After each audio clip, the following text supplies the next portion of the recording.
گمشدہ بیٹا۔ لیکن احتیاط کے باوجود حضرت علی رضی اللہ تعالیٰ عنہ کے والد کو ان کے قبول اسلام کا علم ہو گیا تو انہوں نے حضرت علی رضی اللہ تعالیٰ عنہ سے پوچھا۔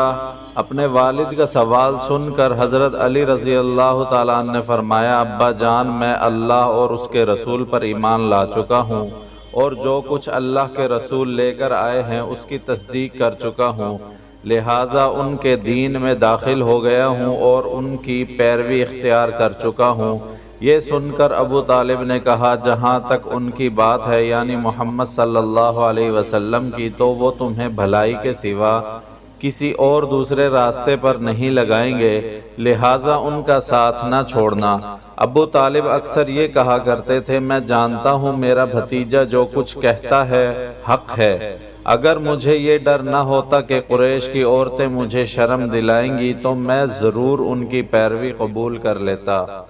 عفیف کندی رضی اللہ تعالیٰ عنہ ایک تاجر تھے۔ ان کا بیان ہے، اسلام قبول کرنے سے بہت پہلے میں ایک مرتبہ حج کے لیے آیا۔ تجارت کا کچھ مال خریدنے کے لیے میں عباس ابن عبد المطلب کے پاس گیا۔ وہ میرے دوست تھے اور یمن سے اکثر عطر خرید کر لاتے تھے، پھر حج کے موسم میں مکہ میں فروخت کرتے تھے۔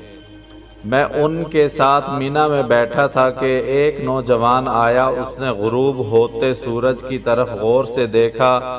جب اس نے دیکھ لیا کہ سورج غروب ہو چکا ہے تو اس نے بہت اہتمام سے وضو کیا، پھر نماز پڑھنے لگا، یعنی کعبے کی طرف منہ کر کے۔ پھر ایک لڑکا آیا جو بالغ ہونے کے قریب تھا، اس نے بھی وضو کیا اور اس نوجوان کے برابر کھڑے ہو کر نماز پڑھنے لگا۔ پھر ایک عورت خیمے سے نکلی اور ان دونوں کے پیچھے نماز کی نیت باندھ کر کھڑی ہو گئی۔ اس کے بعد نوجوان نے رکوع کیا تو اس لڑکے اور عورت نے بھی رکوع کیا۔ نوجوان سجدے میں گیا تو وہ دونوں بھی سجدے میں چلے گئے۔ یہ منظر دیکھ کر میں نے عباس بن عبد المطلب سے پوچھا، عباس یہ کیا ہو رہا ہے؟ انہوں نے بتایا، یہ میرے بھائی عبداللہ کے بیٹے کا دین ہے۔ محمد کا دعویٰ ہے کہ اللہ تعالیٰ نے اسے پیغمبر بنا کر بھیجا ہے۔ یہ لڑکا میرا بھتیجا علی ابن ابی طالب ہے اور یہ عورت محمد صلی اللہ علیہ وسلم کی بیوی خدیجہ ہے۔ یہ عفیف کندی رضی اللہ تعالیٰ عنہ بعد میں مسلمان ہوئے تو کہا کرتے تھے، کاش اس وقت میں ان میں چوتھا آدمی ہوتا۔ اس واقعے کے وقت غالباً حضرت زید بن حارثہ اور حضرت ابو بکر صدیق رضی اللہ تعالیٰ عنہما وہاں موجود نہیں تھے، اگرچہ یہ اس وقت تک یہ دونوں مسلمان ہو چکے تھے۔